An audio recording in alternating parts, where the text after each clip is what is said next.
નમસ્તે ખેડૂત મિત્રો। તો આજે આપણા ખેતરની અંદર આપણે આવી ગયા છે। તો પહેલાં તો તમારું આપણી ચેનલમાં હાર્દિક સ્વાગત છે। આપણે આજે એવી ખાસ વસ્તુ જણાવવા જઈ રહ્યા છીએ કે કઈ વસ્તુ શાકભાજીની અંદર 45 દિવસે કમ્પ્લીટ ચાલુ થઈ જશે વીણવાનું, એ 50 દિવસે। તો આપણે આ ખેતરની અંદર વિડીયો બનાવેલું હતું આપણે પહેલાં બી કે 20 દિવસના થયા હતા ત્યારે કે કેવડા છોડ હતા। તો આજે તમે અમારા ખેતરનું જોઈ શકો છો વ્યૂ કે કેવડા થઈ ગયા છે। તો આજે અમારે 50 દિવસ થઈ ગયા છે પાકની અંદર। ચોળી, મરચાં અને ટેડસા અને દૂધી ત્રણ ચાર વસ્તુ એકસાથે લગાવેલી હતી। એક જ દિવસનું વાવેતર છે કે કઈ વસ્તુ પહેલાં વીણવાનું ચાલુ થશે એના વિશે આપણે જોઈએ। અમારા ચોળીને તો હજી ફૂલ નથી આવ્યા, પણ ચોળીનો વિકાસ તમે જોઈ શકો કે આ તેનો છોડ જ્યારે ચાલુ થશે એટલે કે 55 થી 60 દિવસ ચોળી લગભગ ચાલુ વીણવાનું થવું જોઈએ। અને અમે આજે 50 દિવસની વાત કરીએ, 50 દિવસે તો આજે આપણે બે વસ્તુ વીણવાની છે, એક છે ટેડસા અને એક છે મરચાં।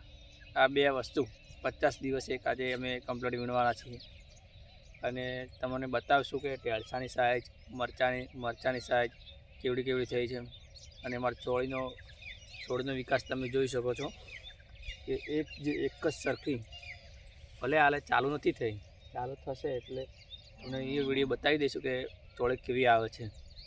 પણ આ મરચાં અને ટેડસા જે વીણવાના છે એટલે મરચાં કેવડા થયા છે, ટેડસાની સાઇઝ કેવડી છે, આ બે વસ્તુ 50 દિવસે કમ્પ્લીટ વીણવા આવી ગઈ છે। દૂધી પણ અમે વાવેલી છે એક સાઈડ ચેક કરવા માટે કે આટલી વસ્તુની કઈ વસ્તુ પહેલી ચાલુ થાય છે 45 દિવસ કે 50 દિવસની અંદર। આપણે એગ્રો ઉપર જઈએ છીએ એટલે ઘણા લોકો કહેતા હોય છે કે તમારે 45 દિવસ જો ચાલુ થઈ જશે લગભગ। તો આપણે આજે અમુક વસ્તુમાં જોઈએ કે 50 દિવસ અમે કમ્પ્લીટ 50 દિવસ થઈ ગયા છે એ કઈ વસ્તુ વીણવાની છે। તો આજે આપણે તમને બતાવીએ કે મરચાં વીણવાના છે અને ટેડસા।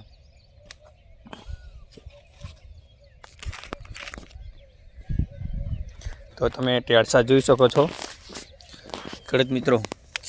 તો તમે અમારા ખેતરમાંથી ટેડસા જુઓ તો જે ટેડસાનું કટિંગ કરવાનું છે અને સાથે આજે મરચાં પણ વીણવાના છે। મરચાંમાં વચમાં કોકરવાનો પ્રશ્ન બહુ આવી ગયા હતા, કારણ કે બધા ખેડૂતોને સમસ્યા થઈ ગઈ હતી। અમારે હાલ સુધી કોકરવાનો પ્રશ્ન તો છે જ, પણ હવે થોડે દૂર થાય છે અમુક દવાઓને લીધે। આ તમે મરચાંઓની સાઈઝ જોઈ શકો છો ખેડૂત મિત્રો।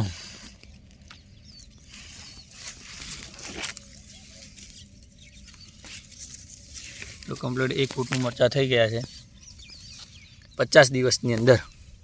તો બે વસ્તુ કમ્પલસરી ચાલુ થઈ જશે, એક છે મરચાં અને એક છે ટેડસા। તો ચોળી અત્યારથી આપણે ચાલુ થઈ નથી, ચોળીનો છોડનો વિકાસ તમે જોઈ શકો છો કે કેવો છે।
મારા બેડનો 5 ફૂટનો ગાળો રાખેલો છે। આ કમ્પ્લીટ અમે 10 વર્ષે મલ્ચિંગની અંદર જ ચોળી વાવીએ છીએ।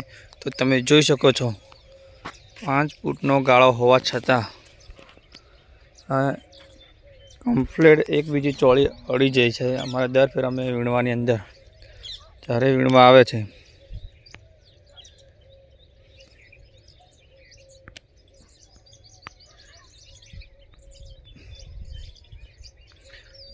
છે ત્યારે આ ચોળી ને આ ચોળી એક સાથે ભેગી થઈ જતી હોય છે અમારે 5 ફૂટનો ગેપ હોવા છતાં તો તમે જુઓ કે ચોળીના છોડનો વિકાસ કેવો છે હાલમાં. જ્યારે ચોળી ચાલુ થશે ત્યારે તમને અમે પણ બતાવીશું કે ચોળી કેવી આવે છે. જે લોકો કોમેન્ટ કરશે એ લોકોને આપણે બિયારણ વિશેની વાત કરીશું કે કયું બિયારણ વાવેલું છે.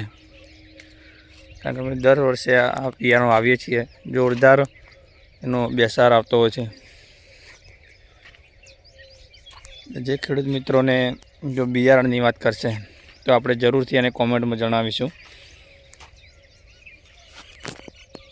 તો આજે એક વસ્તુ તો ફાઇનલ થઈ ગઈ છે કે 50 દિવસની અંદર 2 વસ્તુ તો ઝડપી વીણવા આવી જાય છે. એક છે મરચાં અને એક છે ટેડસા. તો આપણે દૂધીનો વિકાસ જોઈ લઈએ. આ 3-4 આઈટમો એકસાથે લગાવેલી હતી પણ પહેલી કઈ વસ્તુ ચાલુ થઈ ગઈ છે.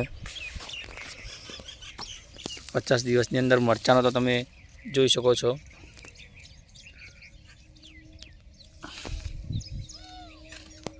અમે આ દૂધી લગાવેલી હતી પણ દૂધીમાં હવે બેસાર ધીરે ધીરે ચાલુ થઈ ગયો છે.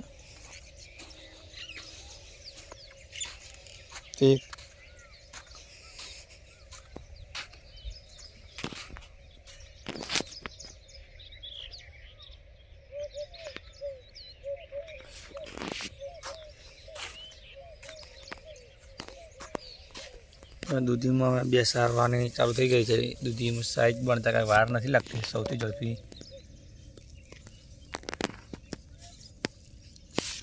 તો અમે આવી રીતના 2-3 આઈટમો ભેગી વાવેલી હતી.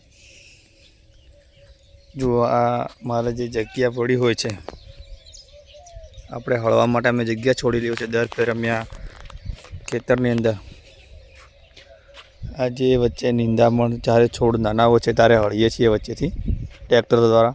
તો અમે આ જગ્યા દર ફેર છોડ દઈએ છીએ ટ્રેક્ટર વળવા માટે.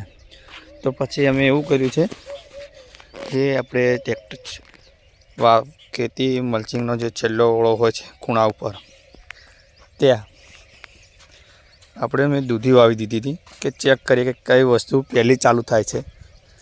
તો 2 વસ્તુ પહેલી ચાલુ થઈ ગઈ છે. 3જા નંબરે દૂધી આવી જશે અને 4થા નંબરે ચોળીને ચાલુ થઈ જશે. તો દૂધીનો તમે ફૂલ જોઈ શકો છો. તો હવે મેં જે દૂધી વાવેલી હતી છેલ્લે ત્યાં જગ્યા આપણે છોડી દીધી હતી બધી હળવા માટે ટ્રેક્ટરથી. તો હાલમાં હવે ટ્રેક્ટરથી અંદર હળાવે નહીં.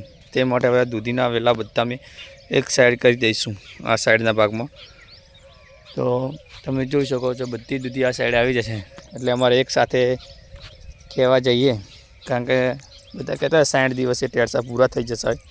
ટેડસા નીકળી જાય પણ ટેડસાની જગ્યાએ દૂધી આવી જશે.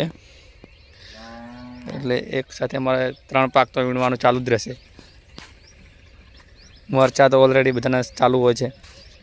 તો ચોળી આવી જશે અને દૂધી ટેડસા ખતમ થઈ જાય છે એટલી ગળે. તો 3 પાક તો વીણવાનું ચાલુ જ રહેશે.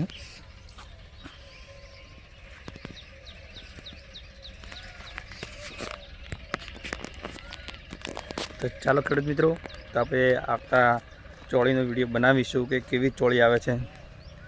તો તમે અમારો વિડીયો અવશ્યથી નિહાળજો અને પૂરો વિડીયો જુઓ કે કઈ વસ્તુ પહેલી ચાલુ થઈ ગઈ છે. તો જય હિન્દ.